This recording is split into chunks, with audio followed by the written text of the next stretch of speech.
Hi, good morning, students. I hope that all of you are fine and safe. I am Kshitija Doshi, and today we are going to deal with the activities related to the chapter on saying please. Till now, we studied the chapter on saying please. आपण काय केलंय की ना on saying please हा chapter आपण अभ्यासलेला आहे आणि आता आपण काय करणार आहोत तर आपण ह्या ऍक्टिव्हिटीज सोडवणार आहोत. But here I am not going to solve the brainstorming activities which are given downside your textbook और युअर लेसन. त्या चॅप्टरच्या खाली जे काही दिलेले ब्रेनस्टॉर्मिंगचे ऍक्टिव्हिटीज आहेत ते मी इथे सॉल्व्ह करत नाहीये. तर मग मी काय करते, I am going to solve the activities as they come in your activity sheet. तुमच्या activity sheet मध्ये जसे काही activities येतात त्याच पद्धतीने मी activities solve करणार आहे. एक पॅसेज आहे, त्या पॅसेजच्या खाली जे काही activities आहेत त्या activities मी काढलेल्या आहेत आणि त्या मी solve करणार आहे. Now why I am not solving the brainstorming activities?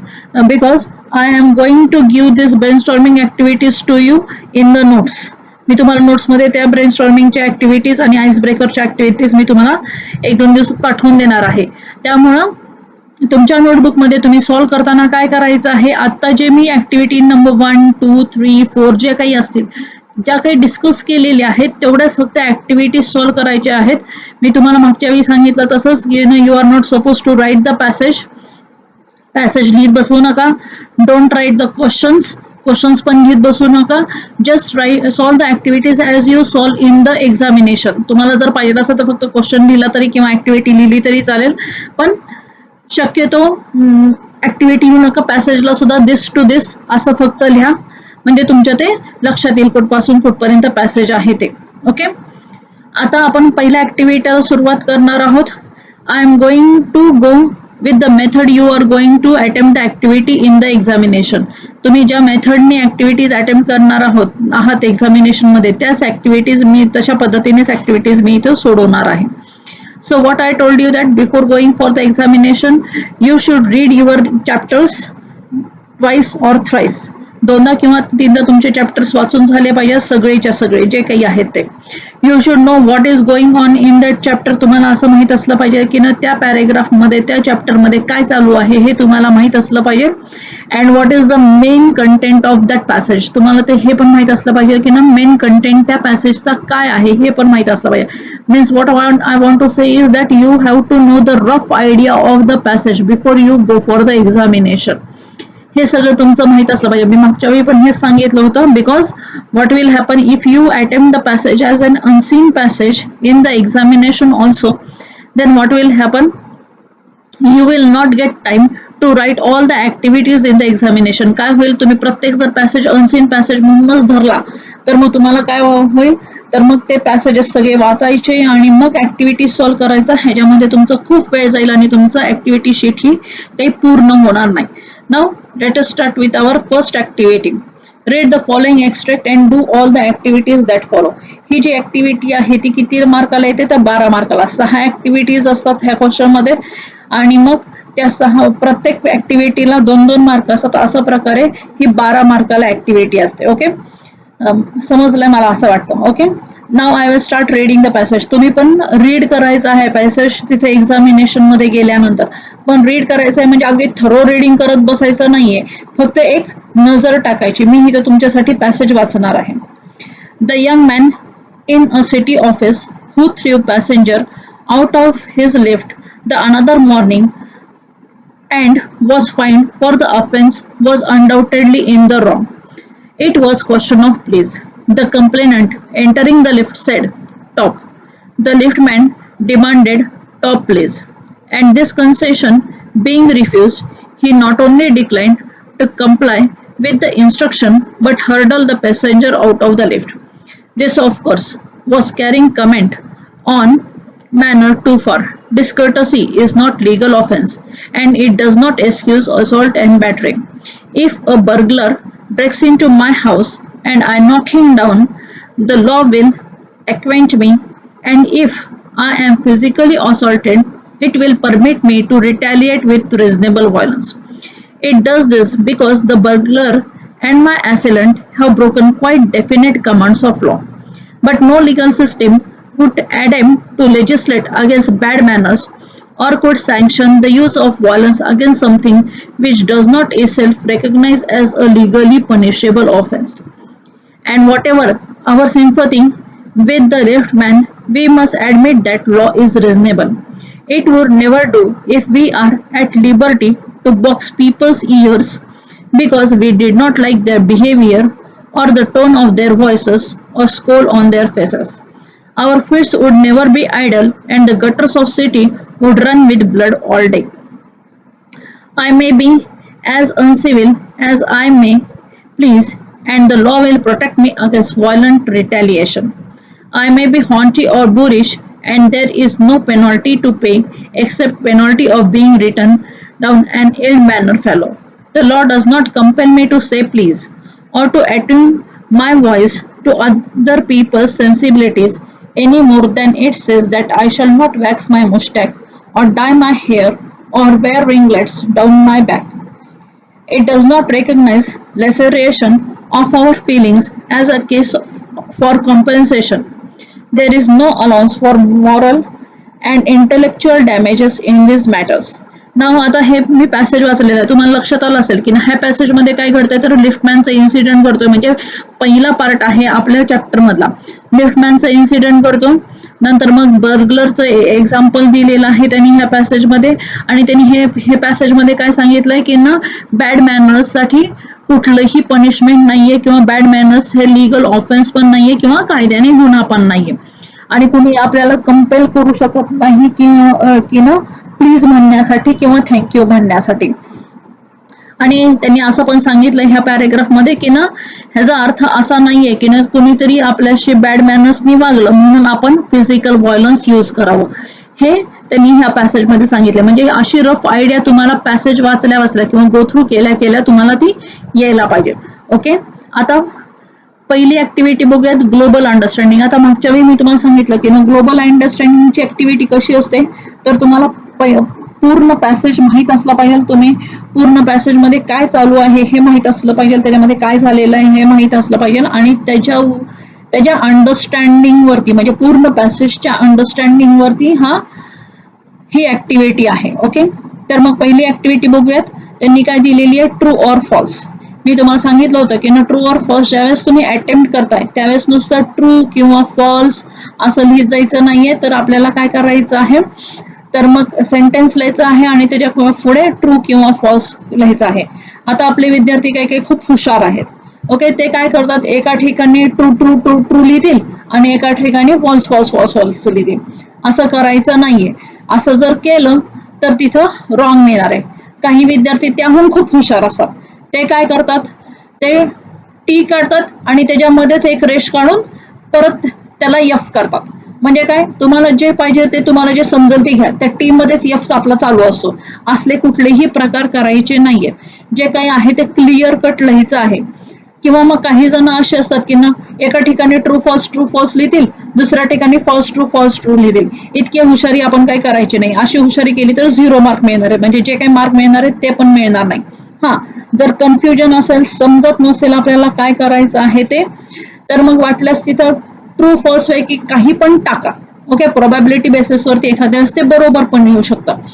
पण असं करू नका की ना दोन ठिकाणी उत्तर लिहिलेली आहेत किंवा ट्रूला ऑब्लिक फॉल्स उत्तर लिहिलेलं आहे किंवा मग ते ट्रूच्या मध्येच फॉल्स लिहिलेले, असलं काहीही हुशारी करायची नाही. असली हुशारी केली की 0 मार्क्स मिळणार आहेत. ओके, मला वाटतं हे समजले असेल इन्स्ट्रक्शन. ओके, आपण पहिलं ग्लोबल अंडरस्टँडिंगचं ऍक्टिव्हिटी बघूयात. त्यांनी काय सांगितलं, state whether the following statements are true or false. First statement आहे, passenger was thrown out of the lift for being impolite. म्हणजे हे बरोबर आहे का की ना पॅसेंजरला बाहेर टाकून दिलं लिफ्टच्या का, कारण का तो इम्पोलाइट होता. तर मग हे ट्रू स्टेटमेंट आहे. The law can compel us to say please. Law आपल्याला कंपेल करू शकतो का, कंपेल म्हणजे काय तर कंपल्शन करू शकतो का गुड मॅनर्स साठी किंवा बॅड मॅनर्स वापरू नये म्हणून असं कंपेल करू शकतो का, तर नाही, फॉल्स स्टेटमेंट आहे. If we are given liberty to box people's ear there would be violence. आता आपल्याला जर त्यांनी मोकळीक दिली, लिबर्टी दिली म्हणजे फ्रीडम दिला, किंवा लोकांना मारण्याचा जर फ्रीडम दिला तर मग सगळीकडे हिंसाचार पसरेल. व्हायलन्स म्हणजे काय, तर हिंसाचार पसरेल. तर मग हे बरोबर आहे. म्हणजे कोणीतरी आपल्याकडे तोंड बघून तोंड वाकडं केलं आणि मग आपण त्याला मारलं तर मग तो परत आपल्याला मारेल. म्हणजे ह्याच्यामधनं काय होईल, तर मग व्हायलन्स वाढणार आहे. तर मग हे स्टेटमेंट बरोबर आहे. Bitter problems in day to day life can be solve by sweet words. Bitter problems म्हणजे काय, तर कडू. बिटर म्हणजे त्याचा अर्थ काय होतो, कडू. कडू म्हणजे काय, वाईट प्रॉब्लेम्स जे काही आहेत आपल्या आयुष्यामध्ये ते कसे सॉल्व्ह करू शकतो आपण, तर मग स्वीट वर्ड्सने म्हणजे चांगलं वागून सुद्धा आपण आपल्या आयुष्यामधले प्रॉब्लेम सॉल्व्ह करू शकतो. तर मग हे स्टेटमेंट कसं आहे, तर बरोबर आहे. तर मग आता ह्याचे आन्सर्स काय होईल, तर पहिल्याचा आन्सर आहे ट्रू, दुसऱ्याचं फॉल्स आहे, आणि तिसऱ्याचं पण ट्रू आहे, आणि चौथ्याचं पण ट्रू आहे. ओके, आता पुढची ऍक्टिव्हिटी बघूयात. कम्प्लीट म्हणजे ही ग्लोबल अंडरस्टँडिंग मधलीच ऍक्टिव्हिटी आहे. मी 2-2, 3-3 ऍक्टिव्हिटीज काढलेल्या आहेत.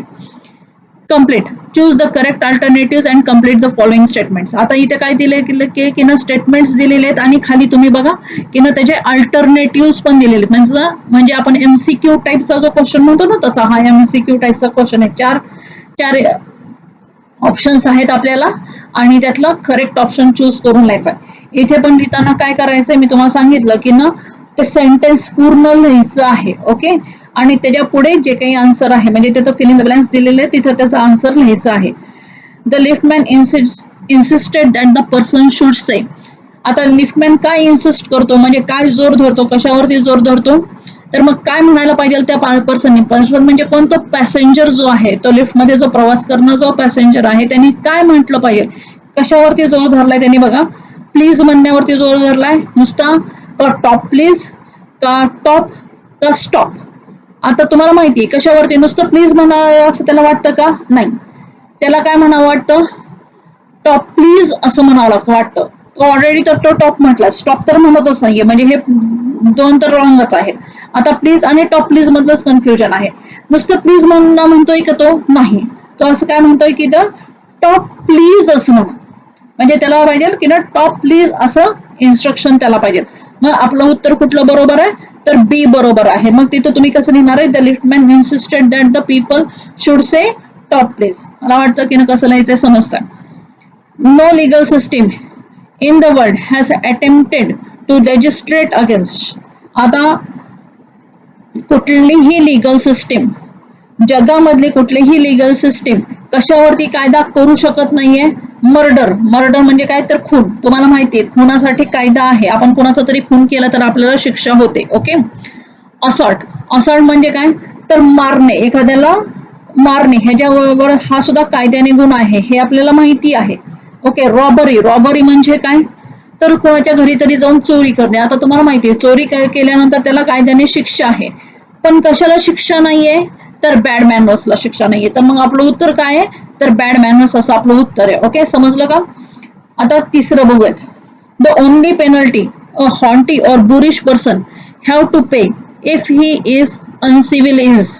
आता त्यांनी असं विचारलंय की ना पेनल्टी म्हणजे शिक्षा, आपण असं म्हणू की ना एखाद्या रूढ माणसाला किंवा एखाद्या उद्धट माणसाला कुठली शिक्षा फक्त होऊ शकते, म्हणजे त्याच्या अनैतिकतेसाठी किंवा असं म्हणा किंवा असभ्यतेसाठी त्याला कुठली शिक्षा होऊ शकते, तर मग तो असं म्हणतो पनिशमेंट होऊ शकते का, त्याला नाही. त्याला बॉयकॉट करू शकतो का, बॉयकॉट म्हणजे काय, त्याच्या आपण असं म्हणू शकतो का की ना तुला समाजामधनं बहिष्कृतच केलेलं आहे. बॉयकॉट म्हणजे बहिष्कृत करणे, तर मग बहिष्कृत करू शकतो का, नाही. तिसरं आहे बिंग रिटर्न डाऊन ऍज इल मॅनर पर्सन. म्हणजे फक्त आपण असं म्हणू शकतो की हा माणूस आहे तो असभ्य आहे. तर मग हे जे उत्तर आहे ते बरोबर आहे. आणि चौथं त्यांनी जे ऑप्शन दिलेलं आहे प्रिझन. प्रिझन म्हणजे एखादा माणूस बॅड मॅनर्स करतो म्हणून त्याला जेल होऊ शकते का, तर जेल होऊ शकत नाही. म्हणजे आपलं कुठलं उत्तर बरोबर आहे, तर सी ऑप्शन बरोबर आहे. Dash is not a legal offence. आता काय लिगल ऑफेन्स नाहीये बघा. लिगल ऑफेन्स काय नाहीये म्हणजे कुठला कायद्याने गुन्हा नाहीये असं त्यांनी विचारलेलं आहे. तर पहिला जो ऑप्शन आहे तो आहे चीटिंग. चीटिंग म्हणजे काय, तर दुसऱ्याला फसवणे. आता फसवण्याला शिक्षा आहे का, मला सांगा बरं. तर शिक्षा आहे फसवण्याला, बरोबर आहे का. स्मगलिंग. स्मगलिंग म्हणजे काय, तर तुम्हाला सगळ्यांना माहिती आहे की ड्रग्सची स्मगलिंग करतात, नाहीतर मग सोन्याची स्मगलिंग करतात, नाहीतर मग चांदीची स्मगलिंग करतात. पण स्मगलिंग केल्यानंतर तो लिगल ऑफेन्स आहे ना, म्हणजे त्याला कायद्याने शिक्षा आहे की नाही, बरोबर आहे ना. तर मग ते तर बरोबर आहे, म्हणजे त्याला कायद्याने शिक्षा आहे. मगिंग, आता मगिंग म्हणजे काय? मगिंग म्हणजे दुसऱ्याकडे बघून तोंड वाकडं करणे किंवा मग दुसऱ्याला नावं ठेवणे, ह्याला आपण मगिंग असं म्हणू शकतो. ओके, तर मग त्याला कायद्याने शिक्षा आहे का? नाहीये. डिसऑनेस्टी, डिसऑनेस्टी म्हणजे कुणाला तरी फसवणे, तर मग फसवण्याला कायद्याने शिक्षा आहे. म्हणजे एखादा माणूस अप्रामाणिक असेल, तो डिसऑनेस्ट असेल, त्यांनी ब्राईब जर घेतली, म्हणजे आपण असं म्हणू की नाही, त्यांनी जर करप्शन केलं, ब्राईब्स घेतल्या किंवा लाच घेतली आपण ज्याला म्हणतो, किंवा डिसऑनेस्ट असेल, तर त्याला कायद्याने शिक्षा आहे.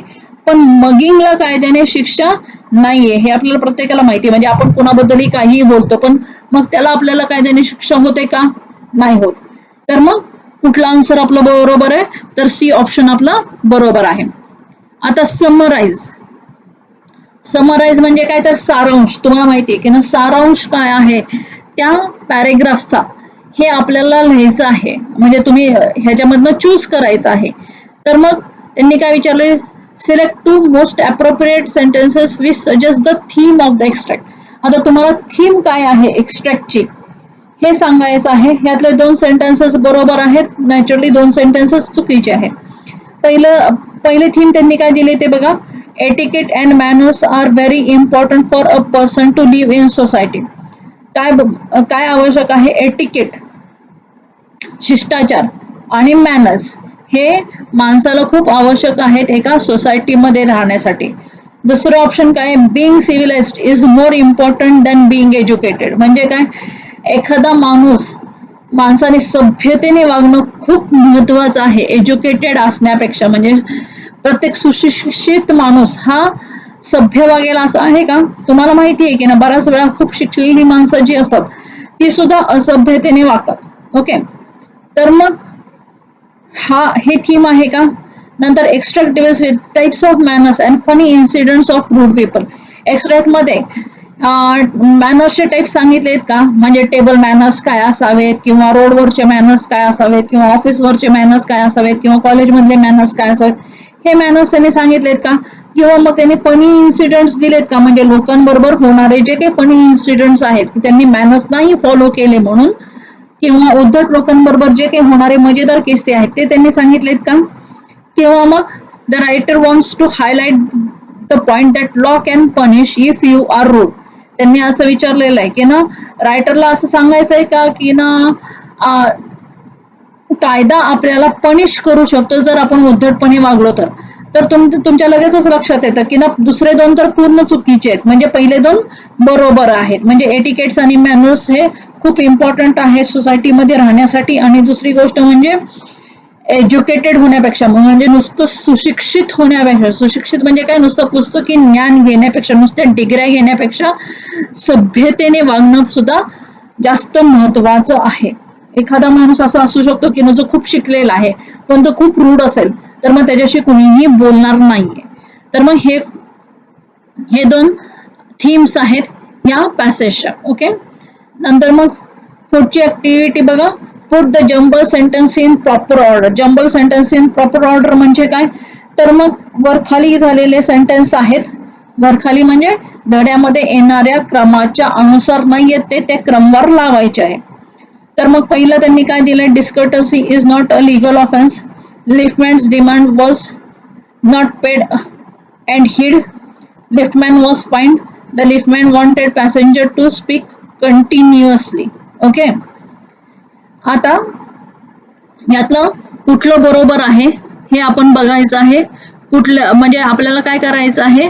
तर मग आपल्याला हे जे सिक्वेन्स जो बदललेला आहे हा सिक्वेन्स आपल्याला बरोबर लावायचा. तर मग पहिलं काय? The liftman wanted passenger to speak continuously. Speak continuously म्हणजे काय?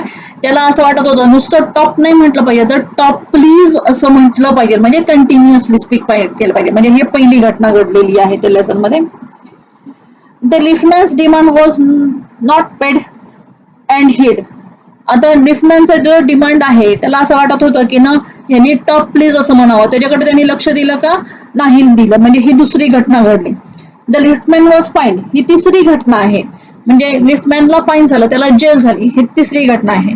आणि चौथी घटना काय आहे? Naturally discourtesy is not a legal offence. त्यानंतर लेखक काय म्हणतो की ना डिस्कर्टसी हे काही कायद्याने गुन्हा नाहीये, हे तो लेखक सांगतो. आता हे जंबल सेंटेन्सेस लिहिताना सुद्धा आपली मुलं खूप हुशार आहेत. म्हणजे मला माहितीये टीसी कॉलेजची मुलं खूप हुशार असतात ते, पण इतकी हुशार आहेत हे मला माहित नव्हतं, पण जरा जास्तच हुशार आहे आपण.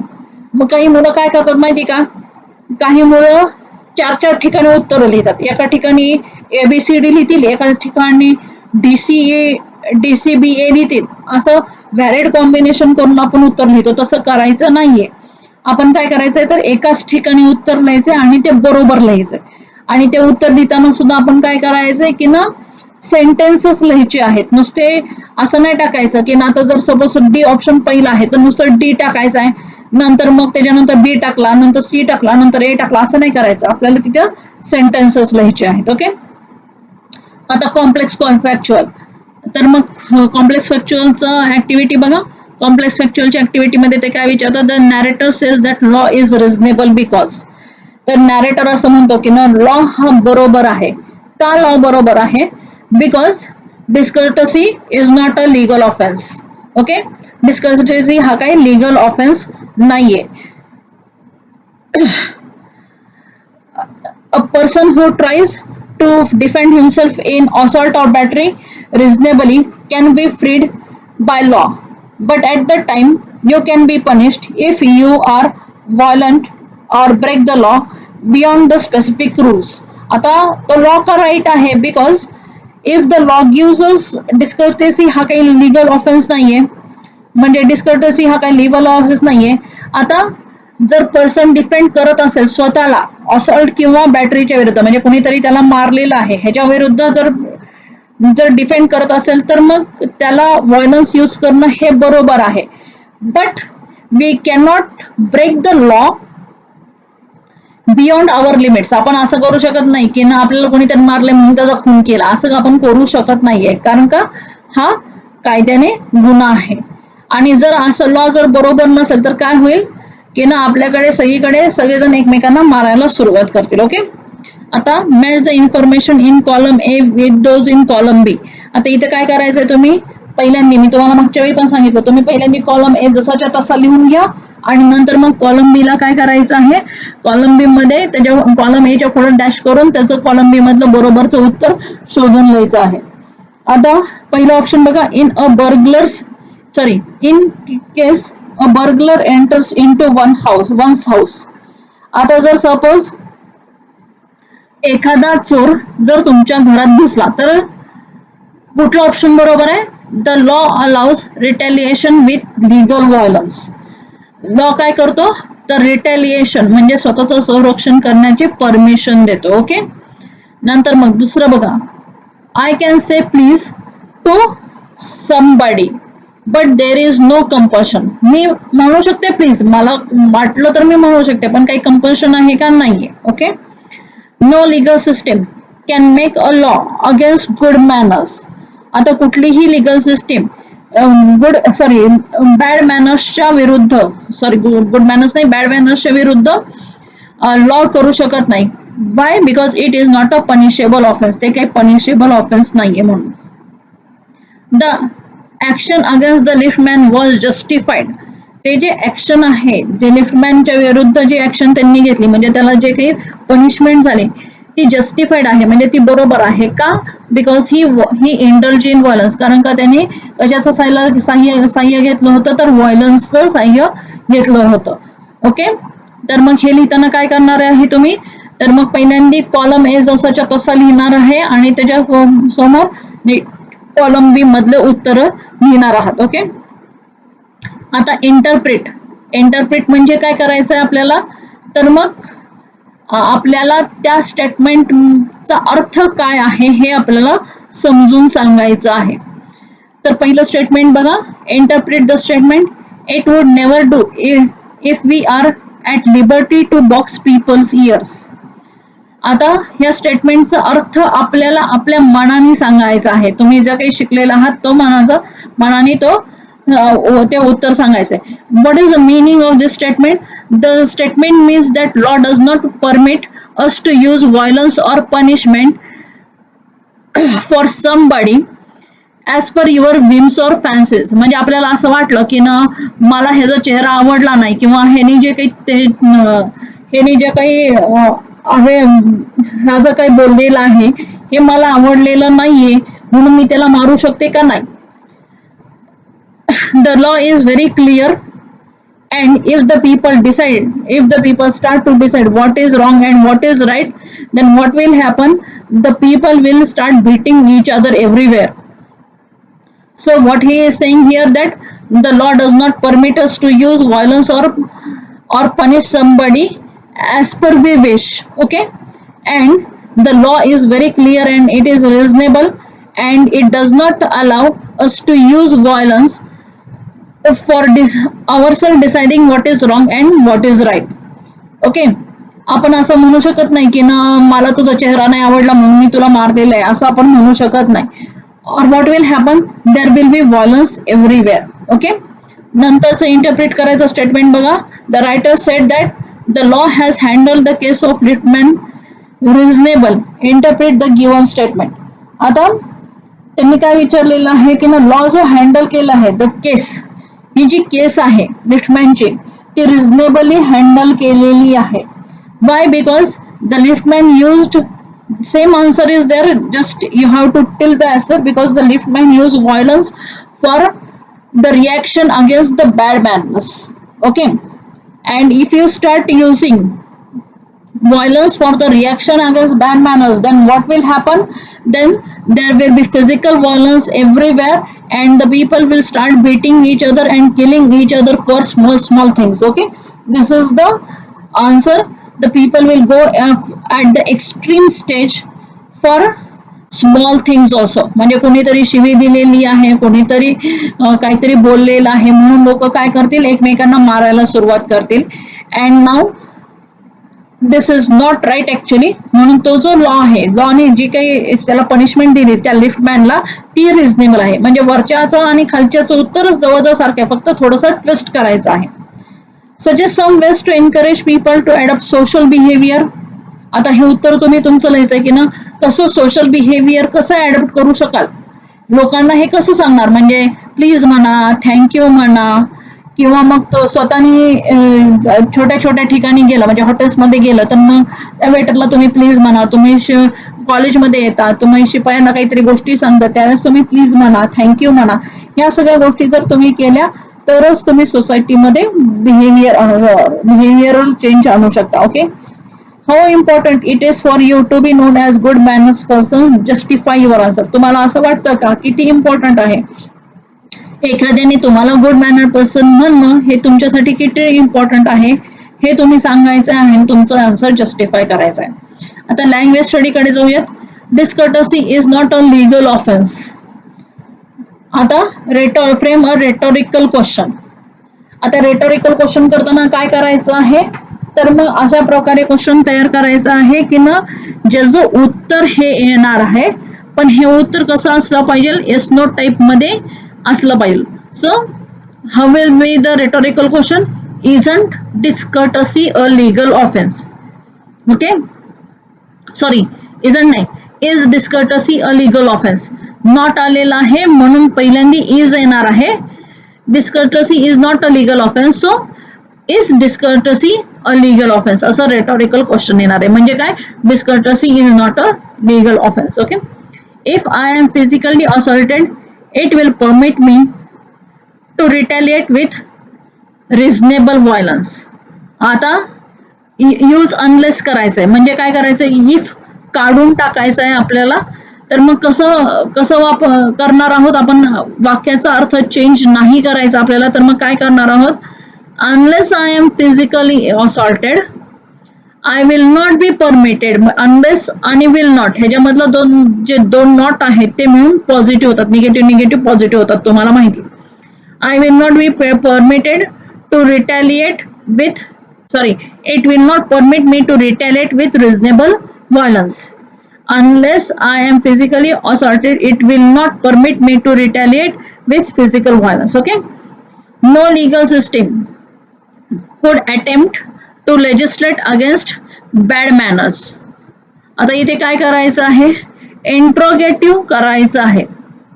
आता इंट्रोगेटिव्ह करताना इंट्रोगेटिव्ह करायचं म्हणजे काय, इंट्रोगेटिव्ह करायचं म्हणजे साधं करायचं की ना क्वेश्चन तयार करायचं आहे. आणि तो क्वेश्चन कसा करायचा आहे, तर येस नो टाईपचं क्वेश्चन तुमचा असला पाहिजे. तर मग कुड एनी लीगल सिस्टीम, नोच्या इथं एनी येणार आहे, could any legal system attempt to legislate against bad manners, म्हणजे नो लीगल सिस्टीम. एनी च्या विरुद्ध इथं येतं नो. ओके, नंतर आहे we must admit that law is reasonable. आता इथं काय करायचंय, मॉडल ऑक्झिलरी यूज करायचंय ऍडवाइस किंवा सजेशन साठी. तर मग इथे काय करायला लागेल, मस्टच्या इथं आपल्याला शुड वापरावं लागेल. ऍडवाइस साठी कुठलं मॉडल ऑक्झिलरी वापरतो, तर आपण शुड वापरतो. We should admit that law is reasonable. We did not like their behaviour. Okay, affirmative करायचंय. अफर्मेटिव्ह करायचंय म्हणजे काय करायचं, नॉट काढून टाकायचा आहे. आता शक्यतो नॉट काढताना काय करतात, तर हा जो वर्ब आहे तो वर्ब दिलेला आहे, त्या वर्बचं अपोजिट करावं लागतं आपल्याला नॉट काढून टाकताना. We did not like their behaviour. We disliked their behaviour. Disliked का वापरलं, ईडी वापरलेला आहे. का वापरलेला आहे, कारण का इथं डिड वापरलेला आहे. नंतर मग law will protect me against violent रिटॅलिएशन. Make less definite. Less definite करायचं म्हणजे काय करायचंय, म्हणजे हे पण मॉडल ऑक्झिलरी मधलंच पार्ट आलेला आहे, लेस डेफिनेट करायचा. मग विलच्या जागी लेस डेफिनेट करायचं म्हणजे कमी निश्चिती करायची. द लॉ मे प्रोटेक्ट म्हणजे करेल किंवा नाही करेल. Okay, the law may protect me against violent retaliation. नंतर there is no penalty to pay. Frame a rhetorical question, आपण ते वरती बघितलं तसंच करायचंय. Is there any penalty to pay, नोच्या इथं एनी, आपण मगाशी तिथं पण बघितलं. There is no allowance for moral and intellectual damages in this matters. Frame a rhetorical question आले परत एकदा. इज देअर एनी अलाउन्स, वरच्यासारखंच करायचंय. Is there any allowance for moral and intellectual damages in this matters. Okay, नंतर if I am physically assaulted it will permit me to retaliate. मग अशी आपण हे सॉल्व्ह केलेलं आहे वरती, फक्त थोडेसे वेगळ्या शब्दामध्ये सॉल्व्ह केलेले, इथं शॉर्ट केलेलं आहे. तुम्ही ते सॉल्व्ह करून घ्या. Our profits would never be idle. Remove negative. आता रिम्यू निगेटिव्ह करायचं आहे म्हणजे इथनं नेव्हर रिम्यू करणार आहोत. निगेशन इथं कुठं आलेलं आहे, नॉटनी नाही आलेलं, तर नेव्हरनी आलेलं आहे. आता आयडलचा विरुद्ध अर्थी करायचंय. आयडलचा विरुद्ध अर्थी काय आहे, तर ऍक्टिव्ह विरुद्ध अर्थी आहे आयडलचा. आयडल म्हणजे काय, तर थांबणे, आणि ऍक्टिव्ह म्हणजे काय, सारखं कामात असणे. सो आवर, ह्याचं उत्तर काय होईल, our fist would always be active. Never be आयडलच्या विरुद्ध अर्थ काय, would always be active. Okay, vocabulary आता बघूया. व्होकॅब्युलरी मध्ये find out the words from the extract which mean. आता इथे पण काय करतात मुलं, तर मग आपण बऱ्याच वेळा हुशारी करतो ना, आपण काय करतो बऱ्याच वेळा, तर मग इथे मुलं हे न लिहिता, म्हणजे पूर्ण न लिहिता कुठलेही शब्द तिथनं काढून लिहितात, 2-2, 3-3 शब्द लिहितात, असं ते करतात. तर मग तसं करायचं नाहीये. आता पहिला शब्द बघूयात, one who files a complaint. जो कंप्लेंट करतो तो त्याला काय म्हणतात, तर कंप्लेनंट. ओके, नंतर रूड. रूड म्हणजे इथं अर्थ आला बुरिश. प्राऊड. प्राऊड म्हणजे हॉन्टी. आणि टू थ्रो म्हणजे हर्डल. आता पुढचं बघूयात vocabulary. Write down the antonyms of the words in the extract. आता अँटोनिम्स म्हणजे काय, तर विरुद्ध अर्थी शब्द, आपल्या सगळ्यांना माहिती आहे. आता पहिलं आहे कन्विक्ट. कन्विक्ट म्हणजे काय, ज्याच्यावरती आपण केस करतो तो कन्विक्ट असतो. आता ऍक्विट.